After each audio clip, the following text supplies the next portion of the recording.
Bueno, tenemos invitados en el piso, está con nosotros el senador Walter Guayar, ya vamos a estar compartiendo y ampliando el debate con él también. Y vía Zoom, creo que ya lo tenemos también, al concejal Ernesto Reston, que lo queremos saludar desde Salta Capital. Bienvenido, concejal Reston, ¿cómo le va? Alexis Miranda, Emiliano Frascaroli desde Salta Capital. ¿Cómo les va, Alexis y Emiliano? Que tengan buenas noches. Bueno, 90 pesos, esto, ¿cómo llegamos a esta situación, Reston, si nos puede explicar? La verdad que es una situación difícil para todos los tartagaleses tener que abonar un pasaje de transporte en nuestra ciudad urbana a 90 pesos.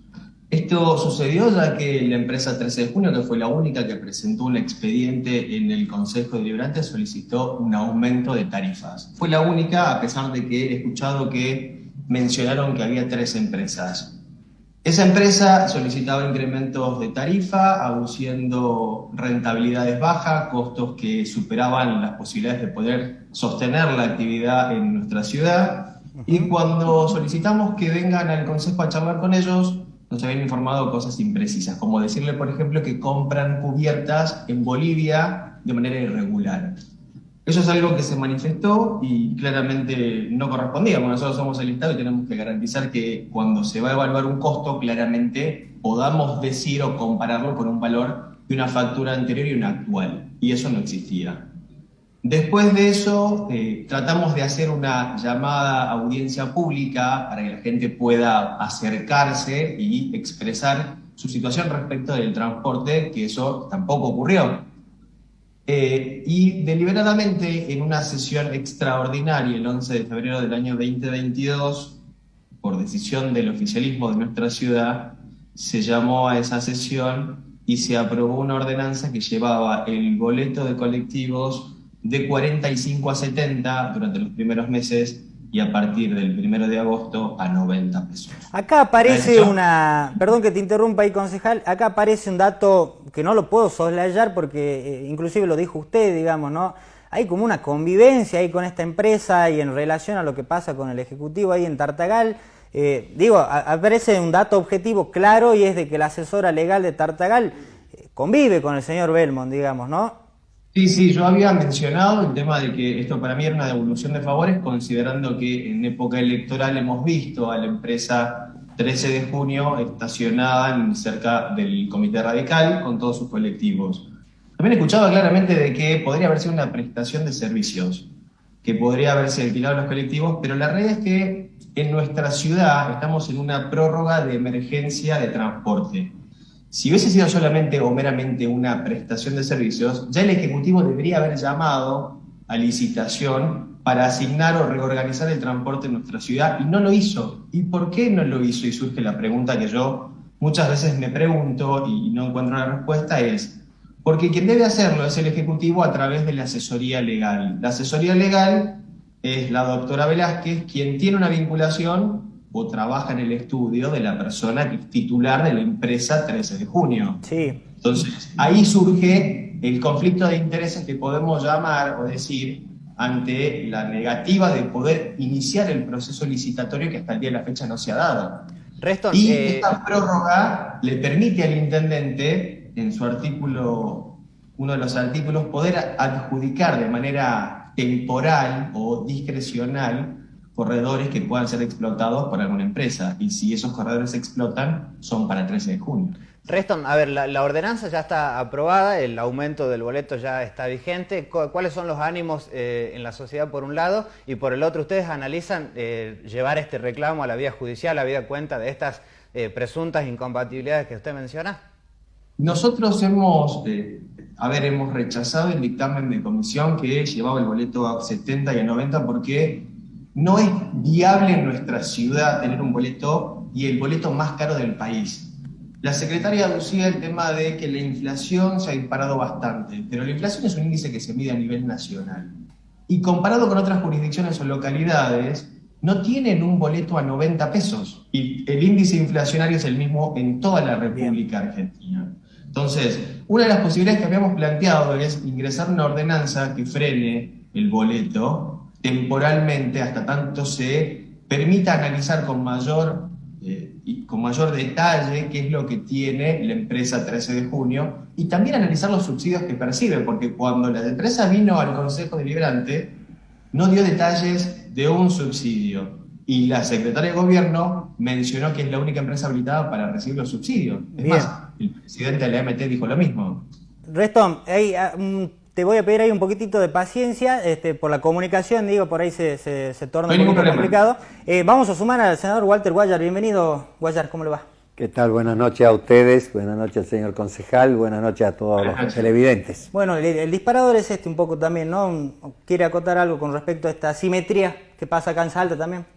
La verdad que estamos justamente desde la comisión que presido, que es de Agricultura y Transporte, estudiando una reforma de la ley de transporte para unificar la ley y para lograr un transporte equitativo, justo y similar en cada región de la provincia. Y es una ley trascendente porque tiene que tener distintas particularidades, porque nuestra región tiene particularidades distintas. Una cosa es, por ejemplo, transportar desde la cabecera de un municipio hacia la capital pasajeros, y otra es cómo transportamos los pasajeros dentro de un ejido urbano, que en la gran mayoría de los municipios son pequeños, y cómo transportamos los que viven fuera del ejido urbano, en parajes que están mucho más distantes y no tienen ningún medio de transporte. Y no está previsto en ninguna de las dos leyes hoy existentes. Bueno, en esto estamos trabajando y con mucha responsabilidad. Y vemos que el gobierno de la provincia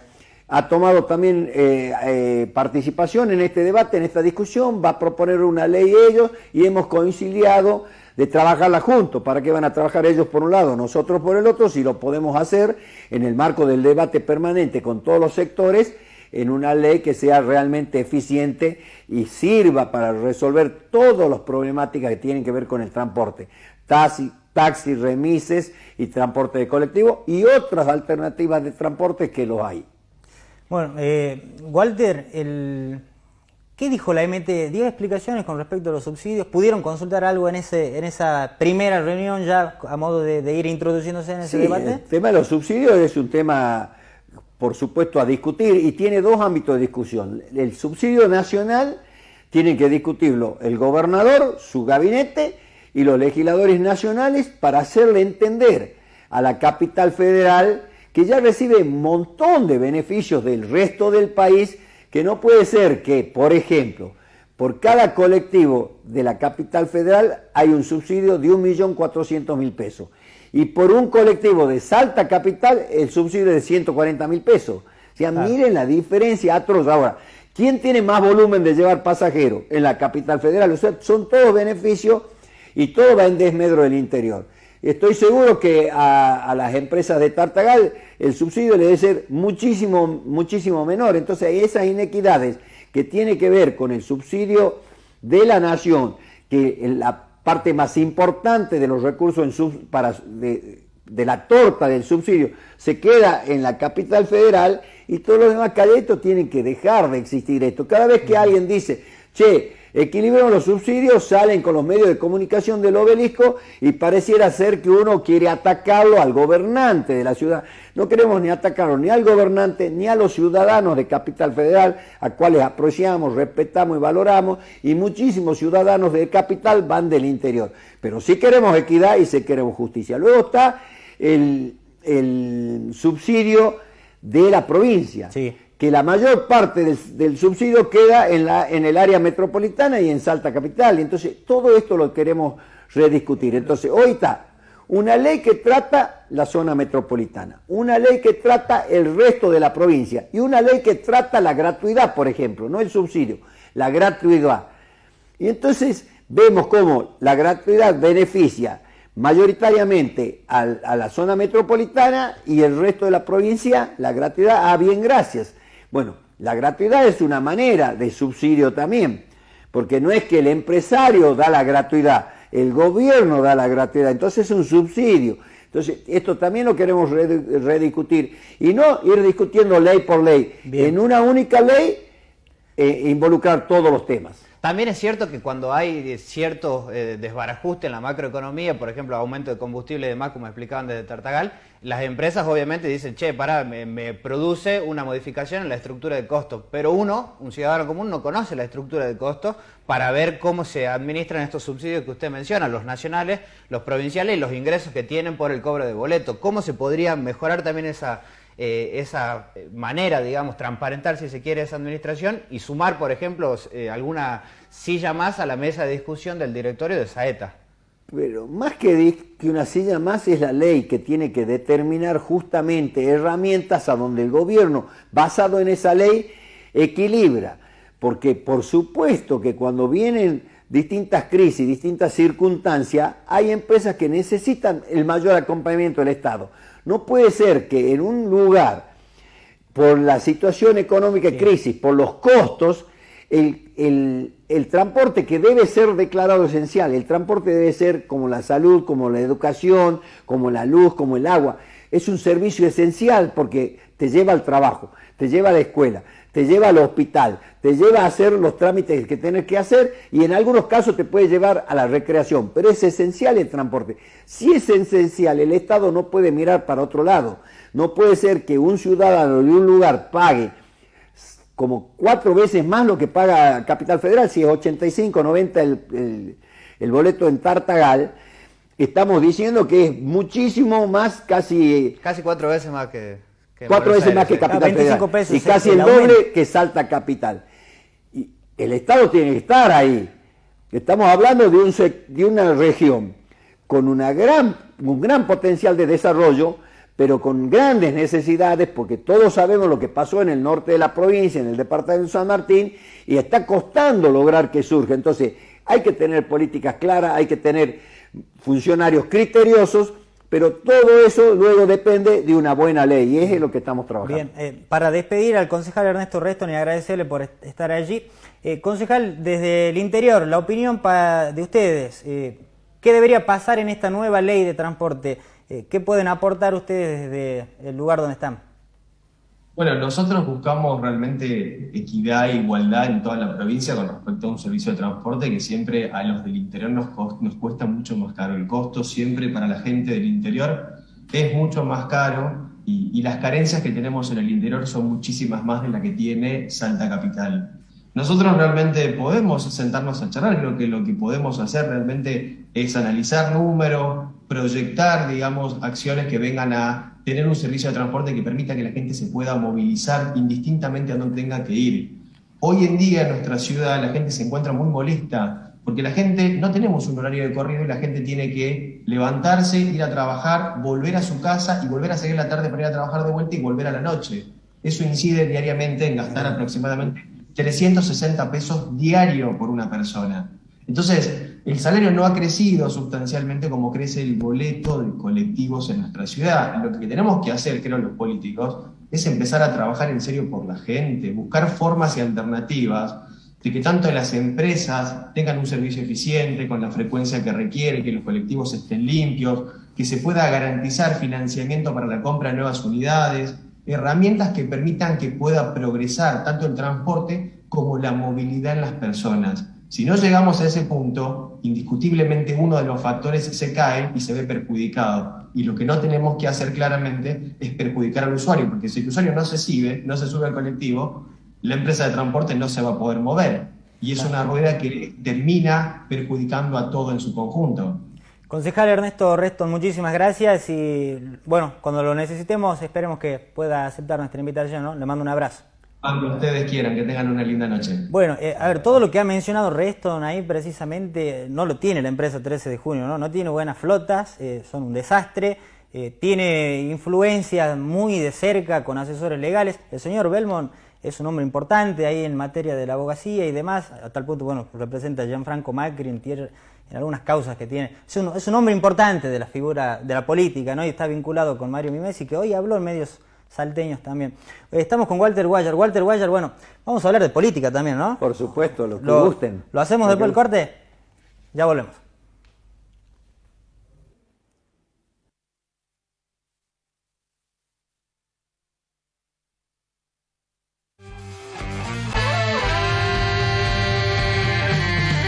Seguimos en Políticamente Incorrectos. Y bueno, parece que el director tenía la cucaracha apagada. Le estoy encargando los videos del contrabando de granos, si podemos ir con ese tema, por favor.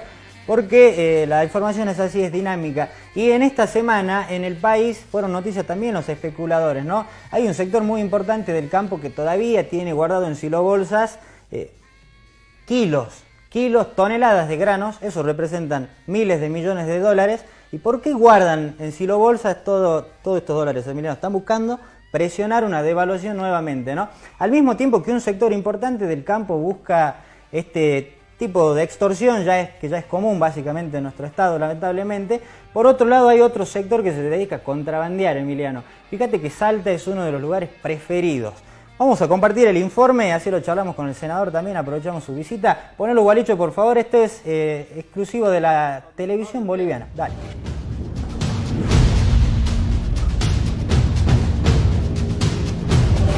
¿Qué tan fácil es ingresar maíz argentino hasta Bolivia? ¿Qué es lo que sucede específicamente en el lugar denominado La Banda? La red Unitel se trasladó al municipio de Yacuiba, a 530 kilómetros de Santa Cruz de la Sierra, donde constatamos que el contrabando de maíz argentino es una actividad normal y a vista de todos las 24 horas del día. Según productores chaqueños, todo el grano que entra es transgénico.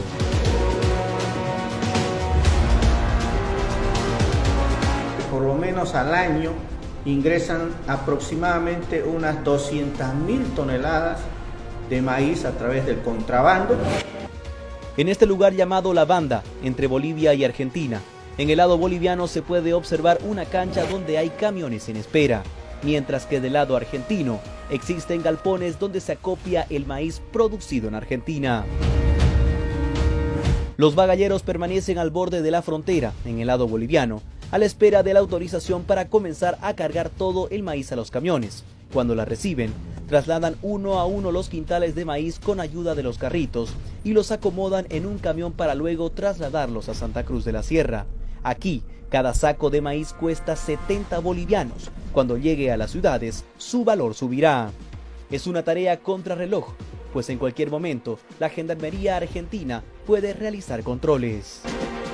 Los bagalleros aún albergan la esperanza que le permitan internar maíz de forma legal. Tienen reunión ahorita con la de la aduana ya. para quedar en algo y de ahí que le dé permiso. Una vez que le dé permiso ya todo va a quedar pues bien ya. Claro. Para todo va a quedar. Fragmento interesante, ¿no? De la televisión boliviana, el tráfico, el contrabando de grano, hay que ponerle nombre y apellidos. Si vos no querés, eso es evasión impositiva, Emiliano. Y elusión, porque tampoco lo declaran cuándo tienen que rendir cuentas. ¿Qué opina, senador, del control de la frontera y de esta especulación que hace un sector que estuvo en boga hace unos días en la corrida cambiaria y en pleno cambio de gabinete? No, lo importante a analizar es que no estoy hablando del pequeño o mediano agricultor de soja, pequeño o mediano agricultor de grano, estoy hablando de los que luego son parte de la misma exportación, ¿no? Que tienen los vínculos directos con las grandes exportadoras, con las grandes comercializadoras.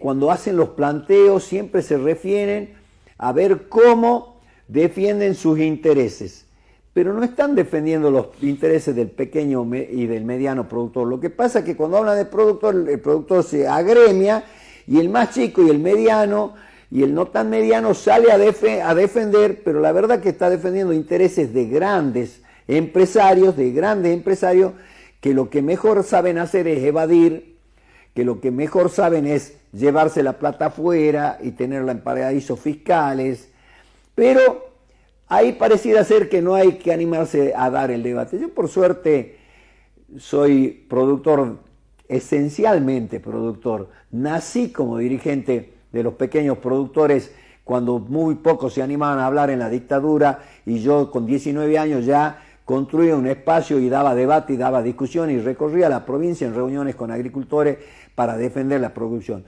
Una cosa es defender la producción para el bien común y otra cosa es defender la producción para el máximo enriquecimiento de los más ricos en desmedro de los que trabajan o están desocupados, porque la verdad que esto es lo que está pasando. Cuando nosotros no tenemos en cuenta que el país ha quedado endeudado en 46.000 millones de dólares con el Fondo Monetario Internacional, más de 100.000 millones con otros organismos y con la deuda interior. Que la pandemia ha generado una gravedad económica y social en el mundo, que la guerra de dos países en Europa, miren allá de lejos, en un mundo globalizado, ha generado inflación en países que hace más de 30, 40 años no tenía inflación. Que el gobierno actual de la Argentina recibió una desocupación del 13%, una inflación de arriba del 52%. Y se le agrega a todo esto y la inflación pasa el 60%, y quieren dar consejos y quieren dar opinión y decir cómo se debe gobernar lo que nos dejaron en este desastre. Entonces, y lo peor es que están ganando, ¿no? O sea, el argumento ese con personas que ya ocuparon espacio de gobierno parece que convence. Y la gente Walter, por ahí tiene confusión porque desde el otro lado también hay que decir una realidad. Desde el otro lado se le planteó a la sociedad, y cuando digo desde el otro lado, es en el lado de que me involucro, porque yo soy un militante. Yo trabajo y avalo y apoyo y acompaño y hablo para que ganemos una elección. Y así lo hicimos con el gobierno de hoy. Pero el gobierno de hoy le proponía al pueblo argentino llenarle la heladera, mejorar la jubilación, dignificar el salario de los trabajadores y generar más trabajo y desarrollar obras de infraestructura.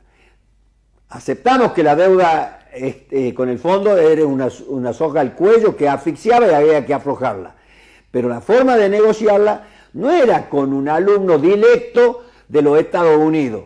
Tenía que ser con alguien que sea un alumno directo de nuestra América Latina, de nuestra raíz de la Argentina. Bueno, ahí en la negociación hemos quedado atados de pie y mano. Y ahora tienen que ver cómo acomodan los números, pero ahora, acomodemos los números, pero no ajustemos a los demás abajo. Evasión a través del contrabando. Producción guardada para especular. sí. Y no miran esos señores que no le va a faltar para comer a 10 generaciones. Más de 10 generaciones de ellos pueden pasar sin trabajar, que no le va a faltar para comer. Pero hay millones de argentinos que hoy día no están teniendo para comer y ellos miran para otro lado.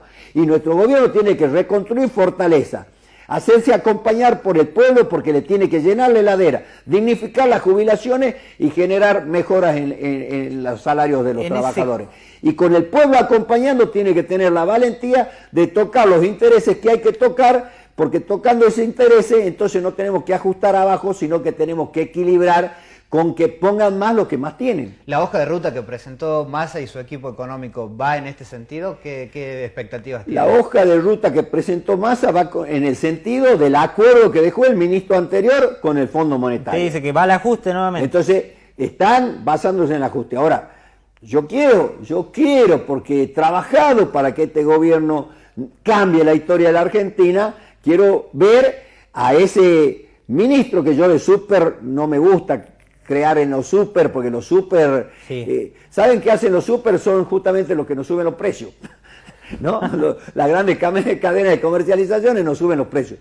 Yo quiero un ministro peronista, un ministro que como peronista gobierne para todos y equilibre los intereses, y entonces le diga a los señores que se la llevaron, la fugaron y tienen capitales afuera, ya la tienen afuera, ahora la que están produciendo, gracias al esfuerzo de los trabajadores, empiecen a aportarla para que salgamos de esta crisis y mejoremos las jubilaciones, hagamos que la gente tenga comida en su casa, carne en su heladera, empecemos a discutir intereses y a que todos aportemos. Cuando venga esa Argentina que puede crecer y que puede desarrollarse, pues ya estamos creciendo, lo que pasa es que el crecimiento no derrama, se queda en ese círculo rojo, Walter, de grandes recursos.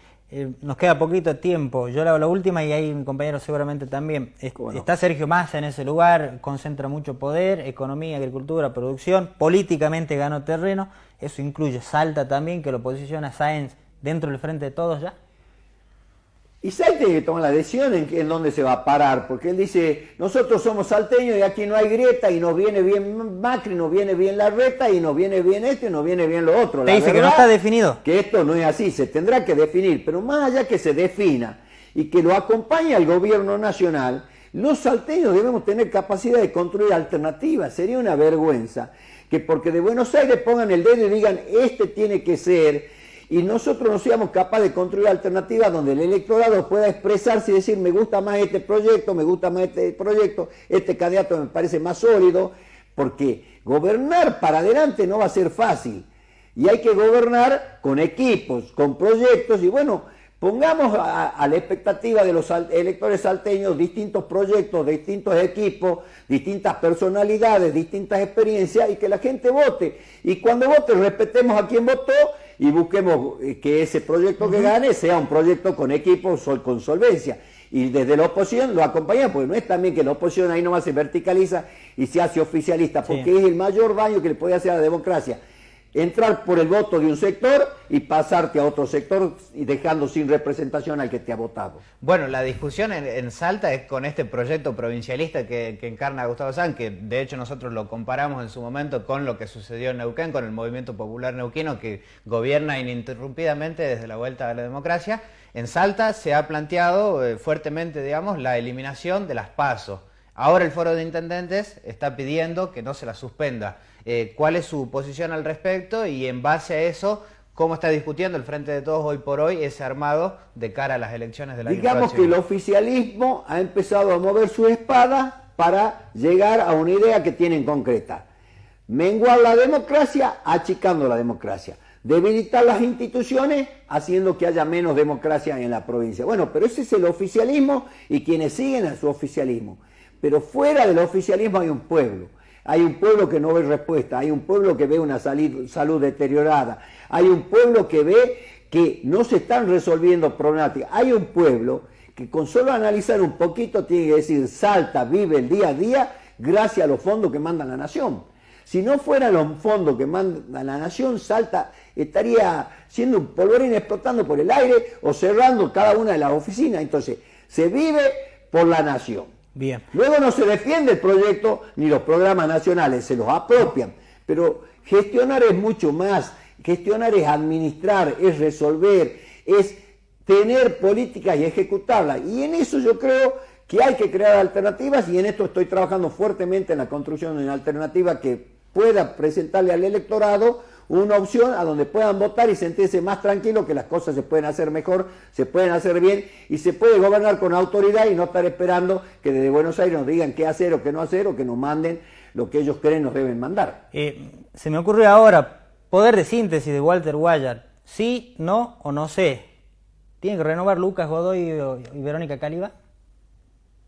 Verónica Caliba es una gran militante del campo popular, así que tiene todas las opciones para renovar. Me tacho uno ahí, así. No, está bueno, igual son definiciones. A Lucas Godoy lo conozco, pero hace mucho que no lo veo, no sé en qué sector está. No sé si está en el sector del oficialismo o está en los que vamos a construir una alternativa. Una vez que yo sepa dónde está parado, si está en el oficialismo tendrá que ver que el oficialismo lo provincial, dice usted, de candidato. Y si está en la construcción de una alternativa, pues en esa construcción veremos quiénes son los mejores candidatos que puedan ir en cada uno de los lugares. Gobernador, vicegobernador, legisladores nacionales, legisladores provinciales, concejales. Muchas gracias, Walter Guayar. Hay que ver en qué vereda se para. Senador provincial por Cachi, muchísimas gracias, ¿no? No, muchísimas gracias a ustedes.